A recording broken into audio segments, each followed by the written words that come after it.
Hello students, welcome to brilliant minds. I am Aarti, your maths teacher. आज हम start करने जा रहे हैं chapter number 7 ratio and proportion की मल्टीपल चॉइस टाइप एक्सरसाइज, जो हमारी इस ईयर की न्यू बुक में न्यू एक्सरसाइज ऐड हुई है। चलिए स्टार्ट करते हैं मल्टीपल चॉइस क्वेश्चंस को कि कैसे हम इनको सॉल्व करेंगे। आपको ईच एंड एवरी क्वेश्चन के लिए कुछ ऑप्शंस दिए हुए हैं, उनमें से वन ऑप्शन हमारा करेक्ट आंसर है, तो हमने सम को सॉल्व करके अपने करेक्ट ऑप्शन को टिक करना है। एंड इससे पहले अगर आप इस चैनल पे फर्स्ट टाइम आए, जो अभी तक इस चैनल को सब्सक्राइब नहीं किया है, then subscribe the channel and press the bell icon, जिससे आपके पास न्यू वीडियोस की भी नोटिफिकेशन टाइमली आती रहे। अब देखिए, लास्ट भी इस चैप्टर की जो बाकी एक्सरसाइजेज है मैंने ऑलरेडी अपलोड कर दी हुई हैं, और आपको क्वेश्चन नंबर भी सेम मिलेंगे सारे। बुक आपको और लग सकती है, लास्ट ईयर की बुक में से अपलोड किया है, क्वेश्चन आपके सारे के सारे एज इट इज सेम है। बस हमारी न्यू एक्सरसाइज एक ही ऐड ऑन हुई है, that is multiple choice type, जो हम अभी स्टार्ट करने जा रहे हैं। चलिए स्टार्ट करते हैं फर्स्ट क्वेश्चन से। The ratio of 2 metre to 400 centimetre. हमें 2 मीटर की 400 सेंटीमीटर पे रेशियो फाइंड करनी है। तो ये 2 मीटर हमने नीचे लिख दिया, 400 सेंटीमीटर। अब सबसे पहले आपको इनके बीच में कौन सा साइन बनाना है, सिंबल देना है, रेशियो का हमने दे दिया यहाँ पे। एंड अब आपको पहले कन्वर्ट करना होगा, हमेशा छोटे यूनिट में कन्वर्ट करते हैं, जैसे बड़े को छोटा बना देना है। 1 मीटर में कितने सेंटीमीटर होते हैं, 100 सेंटीमीटर। 2 मीटर में कितने होंगे, 2 मल्टीप्लाई 100, दैट इज 200 सेंटीमीटर। अब यहाँ पे हम लिख देंगे 200 सेंटीमीटर आपके पास आ गया, और ये है 400 सेंटीमीटर। देन नेक्स्ट स्टेप में आप यूनिट्स को हटा दीजिए, और फर्स्ट नंबर जो भी आपकी फर्स्ट रेशियो होगी, आप फर्स्ट नंबर को ऊपर ही लिखेंगे, सेकंड को हमेशा नीचे लिखना है जब डिवाइड करेंगे। देन 0 0 कैंसिल, 2 1 ज़ा एंड 2 4 ज़ा। 1/2 रिप्रेजेंट करता है 1/1 रेशियो 2 को। तो आपका आंसर क्या आ गया, ऑप्शन 1 1/2। चलिए अब करते हैं सेकंड क्वेश्चन। सेकंड क्वेश्चन में देखिए, हमें इसके इक्विवेलेंट रेशियो फाइंड करनी है। ये हमारे 4 ऑप्शंस हैं इसमें से। अब रेशियोज को कैसे सॉल्व करते हैं, अगेन फर्स्ट रेशियो सेकंड से डिवाइड होती है। जब भी आपके पास फ्रैक्शन में आ जाएगा तो आप पहले ऐसे डिवाइड का, देखिए यहाँ हमने डायरेक्ट डिवाइड कर दिया, मैंने डिवाइड ऐसे ये बनाया और नीचे 400 कर दिया। बट जब फ्रैक्शंस आ जाएंगी तो आपको इजी लगेगा इस मेथड से। तो आप क्या करो, फर्स्ट लिख के डिवाइड का साइन, क्योंकि फर्स्ट रेशियो सेकेंड रेशियो से डिवाइड होती है जब इसको सॉल्व करते हैं। तो हमने डिवाइड का साइन बनाया। हमने फ्रैक्शन एंड डेसिमल के चैप्टर में अच्छे से फ्रैक्शंस को सीखा था कि फ्रैक्शंस को हम डिवाइड नहीं करते, मल्टीप्लाई का साइन लगा के सेकंड जो आपका नंबर होगा उसको क्या, सेकंड फ्रैक्शन को क्या कर देते हैं, रेसिप्रोकल। देन 3 1 ज़ा 3, 2 1 ज़ा 2। आपका आंसर आ गया 3/2, एंड ऑप्शन 2 है आपका करेक्ट आंसर। चलिए थर्ड क्वेश्चन करते हैं। थर्ड क्वेश्चन में हमें दिया है, if A/B is equal to 3/5 and B/C is equal to 15/23, then हमें A की C के साथ रेशियो फाइंड करनी है। तो अब देखिए आपको क्या दिया है, A/B दैट इज 3/5। इसको हम कैसे लिख सकते हैं, A/B is equal to 3/5। Then अब आपको दिया है B/C दैट इज 15/23। इसको भी आप लिख सकते हो, B/C is equal to 15/23। Ratios को हम डिवाइड में शो करते हैं, ऐसे रिप्रेजेंट करते हैं। अब आपको चाहिए A एंड C की। अब ध्यान से समझना, जब आपके पास ऐसा कोई भी कॉम्बिनेशन आ जाए, A/B एंड वो नंबर फिर से रिपीट हो रहा है B/C, और आपको फर्स्ट की लास्ट इन दोनों नंबर्स की चाहिए, तो आपको अपनी जो आपकी फ्रैक्शंस आई हैं, जैसे A/B आपकी फर्स्ट फ्रैक्शन है और सेकंड B/C, दोनों को कर देना है मल्टीप्लाई अपना आंसर फाइंड करने के लिए। देखिए A/B मल्टीप्लाई B/C। अब इनकी आंसर्स इनके सामने लिख देने हैं, मल्टीप्लाई 15/23। यहाँ से B और B कैंसिल, आपके पास आ गया A/C। 5 1 ज़ा 5 3 ज़ा 3 3 ज़ा 9, 123 ज़ा 23। अब A/C का आंसर आ गया हमारे पास 9/23, एंड ऑप्शन थर्ड है आपका आंसर।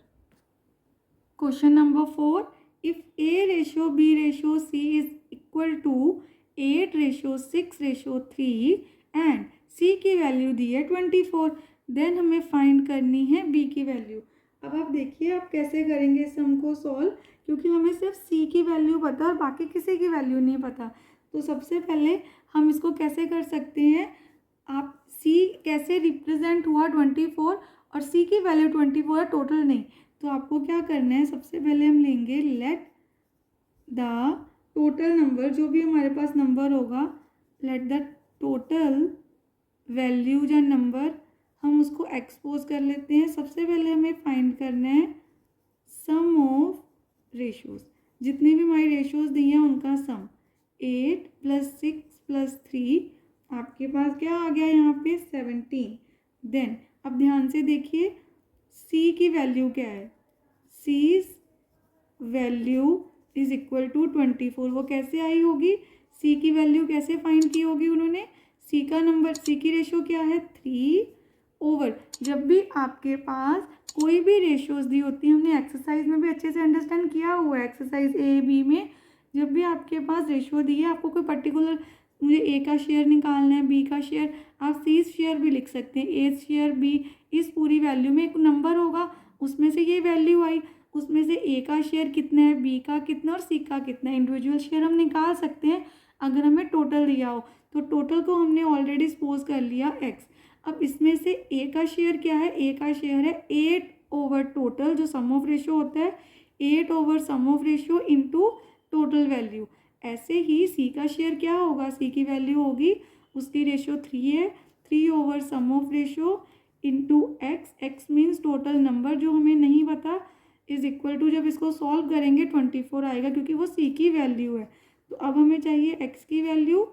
हमने चैप्टर नंबर जो हमारा सिंपल लीनियर इक्वेशन है उसको भी अच्छे से अंडरस्टैंड ऑलरेडी किया हुआ है, उसमें हमने लीनियर इक्वेशंस को सॉल्व करना सीखा था कि जो नंबर आपके पास, ये वेरिएबल है, वेरिएबल के साथ 3 हो रहा है मल्टीप्लाई, दूसरी साइड जाके 3 हो जाएगा डिवाइड, एंड 17 वेरिएबल के साथ डिवाइड हो रहा है और राइट हैंड साइड जाके हो जाएगा मल्टीप्लाई। देन यहाँ कटिंग हो सकती है, 3 1 ज़ा 3, 3 8 ज़ा, आपके पास एक्स की वैल्यू आ गई 17 8 ज़ा 136।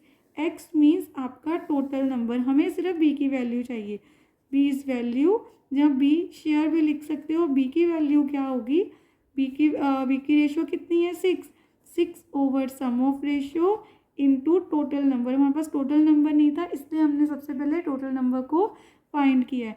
अब इसकी हम कटिंग कर लेते हैं, 17 1 ज़ा 17 8 ज़ा, देन 6 8 ज़ा 48। अब बी किसके इक्वल आ गया 48, तो ऑप्शन ए हो गया आपका, ऑप्शन 1 आपका करेक्ट आंसर। चलिए आई होप क्वेश्चन नंबर 4 आपको अच्छे से अंडरस्टैंड हो गया है। अब करते हैं हम क्वेश्चन नंबर 5। क्वेश्चन नंबर 5 में देखिए हमें क्या दिया है, Mohit salary increases in the ratio this, इस रेशियो में इंक्रीज हो रही, इट मीन्स पहले ये थी अब ये हो गई 4:7 में इंक्रीज हुई। ओरिजिनल सैलरी हमें गिवन है, हमें चाहिए न्यू सैलरी, तो इसको हम ईजिली प्रोपोर्शन वाले मेथड से कर सकते हैं। आपको प्रोपोर्शन भी आता है, देखिए जैसे उस पर्सन की ओरिजिनल सैलरी है ₹2000, ठीक है। अब हमें न्यू सैलरी चाहिए, न्यू सैलरी हमारे पास नहीं है, हम उसको लेट कर लेते हैं, let the new salary be ₹X। अब जब हम इसमें हम प्रोपोर्शन का फॉर्मूला लगाएंगे तो कैसे करोगे, देखिए रेशो किस में दी है, ओल्ड ओरिजिनल प्लस न्यू, तो यहाँ पे ओरिजिनल आ रही है, ओरिजिनल की रेशो न्यू पे प्रोपोर्शन का साइन बनाएंगे, फिर से लिखेंगे original salary ratio new salary. देखिए यहाँ भी same, original ratio new salary, original salary ratio new salary. Then अब हमारा फॉर्मूला क्या होता है, product of extreme is equal to product of means. अब आपको प्रोपोर्शन में ऑलरेडी पता है कि आपके प्रोडक्ट ऑफ एक्सट्रीम का आंसर, एक्सट्रीम मीन ये आपकी वैल्यूज़ होती हैं, बाहर वाली वैल्यूज़ दोनों लास्ट वैल्यूज़, उनका जो प्रोडक्ट होता है, प्रोडक्ट मीन्स मल्टीप्लिकेशन, उसका आंसर ऑलवेज इक्वल होता है product of means. Means mean ये जो हमारे सेंटर में वैल्यूज़ होती हैं, इन दोनों वैल्यूज़ के हमें चाहिए एक्स की वैल्यू, तो एक्स हमारी न्यू सैलरी है, इसको मल्टीप्लाई कर सकते हैं यहाँ पे, एज इट इज़ रहने दीजिए। 4x के साथ मल्टीप्लाई हो रहा है, राइट हैंड साइड आके हो जाएगा डिवाइड। देन 4 1 ज़ा 4, 4 5 ज़ा 20, 2 ज़ीरोज़। देन x की वैल्यू क्या आ गई, 7 5 ज़ा कितना होता है 35, पीछे 2 ज़ीरोज़। तो इट मीन्स हमें उस पर्सन की क्या फाइंड करनी थी, न्यू सैलरी। तो मोहित की न्यू सैलरी आ गई आपके पास 3500। तो ऑप्शंस में कौन सा करेक्ट ऑप्शन है आपका, ऑप्शन नंबर 4। चलिए अब स्टार्ट करते हैं क्वेश्चन नंबर 6।